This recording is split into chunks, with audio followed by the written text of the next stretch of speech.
अस्सलाम वालेकुम जी। तो पाकिस्तान की तारीख के सबसे बड़े लॉन्ग मार्च, ये वही लॉन्ग मार्च था जिसका तस्करा था पिछले 6 माह से। पिछले 6 माह से सोशल मीडिया पर बैठे हुए इमरान खान के दगड़ दले, ये जो मोईद पीरजादा, गिला तितर और एक कुकड़ी सदीक जान, तो 6 माह से ये आवाम को ये कह रहे थे कि लॉन्ग मार्च अगर खान ने कर दिया तो पूरा मुल्क हिल जाएगा। लिहाजा धमकियां दी जा रही थी गवर्नमेंट को और एस्टेब्लिशमेंट को कि अगर आपने लॉन्ग मार्च से बचना है, क्योंकि लॉन्ग मार्च अगर लेकर हम आगे सदीक जान के बकौल, तो हुकूमत की और एस्टेब्लिशमेंट की हम ईंट से ईंट बजा देंगे। तो फिर लॉन्ग मार्च का आगाज हुआ 2 दिन पहले लिबर्टी चौक से। पहले दिन लॉन्ग मार्च पहुंचा शदरा में और वहां पर इसका इख्तिताम किया गया। उसके बाद नहीं पता चला कि खान साहब कहाँ गए, कहाँ बैठकर वो पी रहे थे, कुछ पता नहीं चला। आवाम बेचारे उधर ही इंतजार करते रहे। पूरी रात कोई बेचारा फुटपाथ पर सोया, कोई आजादी चौक चला गया, कोई शाही किले के बाहर उसने बेचारे ने अपनी वो चादर बिछाई और वहां पर वो सो गया। और खान साहब कहते थे कि पूरे इंतजामात होंगे, पूरे इनके इंतजामात किए जाएंगे, इनको खाना वगैरह, इनके रहने का तमाम तर इंतजाम किया जाएगा। दूसरे दिन जब लॉन्ग मार्च शुरू हुआ शदरा से, तो सोशल मीडिया पर जो इसके दगड़दल्ले बैठे हुए थे, उन्होंने खूब आवाम को गुमराह किया कि नहीं जी, ये पाकिस्तान की तारीख का सबसे बड़ा लॉन्ग मार्च है। और ये पाकिस्तान की तारीख का सबसे बड़ा लॉन्ग मार्च इस हवाले से भी था कि इसमें इजराइल के लोग भी आए हुए थे। वो जो डांस करती हुई खवातीन है, वो भाई पाकिस्तानी नहीं है। ये लोग, ये पाकिस्तान की नुमाइंदगी नहीं करते। पाकिस्तान में एक मिडिल क्लास, एक शरीफ घराने की औरत, आप इमेजिन कर सकते हैं कि सड़कों पे वो इस तरह मुजरे करे। अल्हम्दुलिल्लाह हम सब माओ बहनों वाले हैं, लेकिन ऐसा नहीं है। कभी भी हमारे माशरे में ऐसा नहीं होता कि घर की जो आम घरेलू खातून है वो सड़कों बाजारों में इस तरह गाड़ियों की छतों पे खड़े होकर डांस करे। तो ये वो कदोड़े थे जो इजराइल से आए थे, जो यूरोप के दूसरे ममालिक से आए थे। दूसरे दिन जब लॉन्ग मार्च का आगाज हुआ तो फिर इसने तूफान बदतमीजी, ISI के जो चीफ हैं उनका नाम लेके ये फ्राडिया इल्जामात लगाता रहा नित नए। तो शदरा से जब ये दुनिया का सबसे बड़ा लॉन्ग मार्च ने अपने सफर का आगाज किया, तो अभी ये रचना टाउन तक पहुंचा था। जो लाहौरिये हैं वो जानते हैं कि शदरा से रचना टाउन का जो फासला है वो कुछ 5 या 6 किलोमीटर होगा। जब ये लॉन्ग मार्च वहां पर पहुंचा, उससे पहले बहुत कुछ इनकी चोरियां और इनकी जो दहशतगर्दी का मंसूबा था वो पकड़ा गया। अली अमीन गंडापुर, जिसके बारे में हम आपको 2 दिन पहले बता चुके थे कि ये बंदा, इस बंदे के जरिए कोई 2000-2500 या 3000 के लगभग ये दहशतगर्द बाकायदा ट्रेंड शुदा लोगों को लॉन्ग मार्च में शामिल करने का इरादा रखते हैं। और जब ये इस्लामाबाद में दाखिल होंगे तो वहां पर खून की होली खेली जाएगी। और इनका मंसूबा ये था कि उधर गुलगपाड़ा करेंगे और जब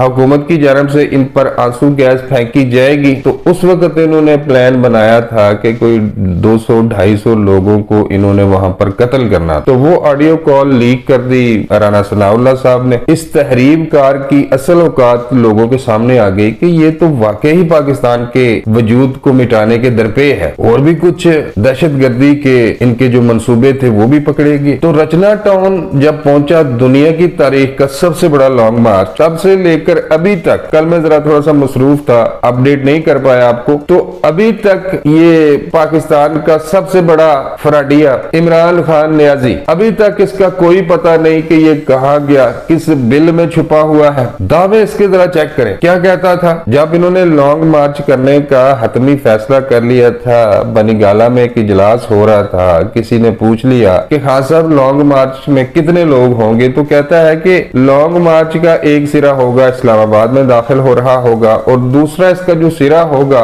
यानी कि इसकी जो टेल होगी, वो होगी आजादी मार्च लाहौर में, यानी कि मीनार पाकिस्तान। इतना बड़ा लॉन्ग मार्च होगा। तो शदरा से जब ये निकले हैं, 5-6 किलोमीटर का इन्होंने फासला तय किया। परसों तो फिर कोई 2-2.5 हजार लोग थे। कल वाले लॉन्ग मार्च की सूरत हाल ये थी कि यहाँ पर बमुश्किल 500 बंदा भी नहीं होगा। सब रफू चक्कर हो गए। भाई कोई भी मुल्क दुश्मन के साथ खड़ा नहीं होता। जो कंटेनर पर खड़ा होकर रियासत को धमकियां दे, जो पाकिस्तान का जो एक ही अदारा है भाई फौज, बाकी अदारों की क्या हालत है वो आपके सामने है। मैं नहीं कुछ कहना चाहता भाई। और दुश्मन भी जानता है कि जब तक फौज को तबाह बर्बाद नहीं किया जाता, जब तक फौज को बदनाम नहीं किया जाता, जब तक फौज को कमजोर नहीं किया जाता, इस इस मुल्क के वजूद को हम नहीं मिटा पाएंगे। उन्होंने बहुत कोशिश की। गोबर आर्या माना है जी अपने व्लॉग में कि हमने अरबों डॉलर लगा दिए कि पाकिस्तान की फौज को कमजोर किया जाए या इसको तबाह बर्बाद किया जाए, अवाम को फौज के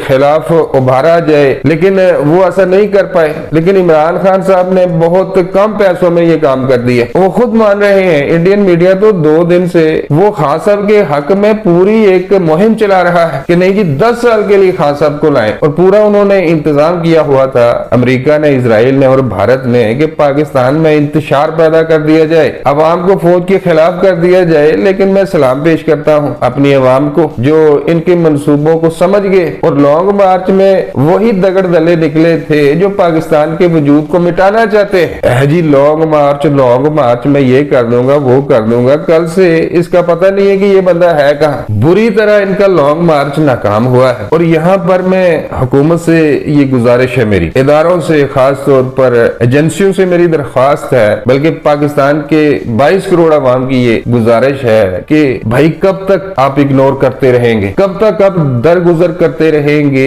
इस बंदे की जो हरकतें हैं और जो इसने किया है। अब तो सबूत भी आपके पास मौजूद हैं। तो अगर इसको सजा ना दी गई, अगर इसके जो इसने जराइम किए हैं इसको कानून के कटहरे में न लाया गया, तो कल तक कोई और बेगैरत उठेगा, वो फौज के खिलाफ भौंकेगा, इल्जामात लगाएगा, भारत के साथ मिलकर हमारे पाक फौज के जो शोहदा है उनके खिलाफ मुहिम चलाएगा। अगर आपने इसे ना गिरफ्तार किया, इसको अंजाम तक ना पहुंचाया, तो कल फिर ये आएगा। क्योंकि जो बैरूनी कुव्वतें हैं वो हर 2 माह के बाद या 1 माह के बाद इसे फंडिंग देती हैं कि दोबारा से कोई नया ड्रामा शुरू करो। और अगर आपने इस बार भी इसे माफ कर दिया तो और कोई 15-20 दिन के बाद ये कोई नया बयानिया लेकर निकल आएगा। लोग तो इसके साथ नहीं है, लेकिन जो 500-2000 लोग इसके साथ हैं, भाई ये जब तक इसको सजा नहीं दी जाएगी, ये ना तो मुल्क की मैशत को चलने देगा, मुल्क में अफरा तफरी की सूरत हाल रहेगी, और ये मुल्क कभी भी अपने पांव पर खड़ा नहीं हो सकेगा। जब से ये पाकिस्तानी सियासत में आया, ठीक ठाक था पाकिस्तान, अल्हम्दुलिल्लाह सब कुछ ठीक था भाई, इतनी महंगाई नहीं थी, बेरोजगारी भी नहीं थी इतनी। लेकिन जब से ये इख्तिदार में आया है, या फिर उससे पहले जब से इसने पहला धरना किया था, तब से लेकर पाकिस्तान दिन ब दिन कमजोर होता गया है। तो लॉन्ग मार्च अपने इख्तिताम को पहुंचा। कुछ खबरें आ रही हैं कि परवेज लाई साहब भी कह रहे हैं कि नहीं जी ताकतवर हलकों से इनकी मुलाकात हो रही है, मामला तय किए जा रहे हैं। तो भाई अगर आपने मामला तय करने हैं तो ये बेतबारा बंदा है, ये यू टर्न लेने वाला एक मकार इंसान है। अगर आज ये कुछ मान भी गया, पाँव में पड़ भी गया, हाथ जोड़ भी लिए, तो कल कोई फिर ये बंदा आएगा, फिर ये इस तरह का कोई प्रोपेगेंडा करने की कोशिश करेगा, तखरीबकारी करने की कोशिश करेगा। आज तो एजेंसियों की वजह से इसकी ये मजमूम हरकत पकड़ी गई है। लेकिन अगर आप इमेजिन करें कि अगर पाकिस्तान की एजेंसी ना होती या कमजोर होती, तो अली अमीन गंडापुर टीटीपी के दहशतगर्द के साथ जिसको गिरफ्तार कर लिया गया है, उसके साथ मिलकर पाकिस्तान में, इस्लामाबाद में जो दहशतगर्दी की कोशिश कर रहा था, वो तो भाई कामयाब हो जाता। अगर हमारे पास फौज ना होती, हमारे पास खुफिया एजेंसियां ना होती, तो ये तो इनकी वारदात पकड़ी है एजेंसियों ने, वफाकी हुकूमत ने। तो भाई जब तक इसको ढील दी जाती रहेगी इस गद्दार को, तब तक ये ना पाकिस्तान को चलने देगा, ना पाकिस्तान की मैशत को चलने देगा। अब तक के लिए बस इतना ही। मिलता हूँ किसी नई वीडियो में। अल्लाह के बाद।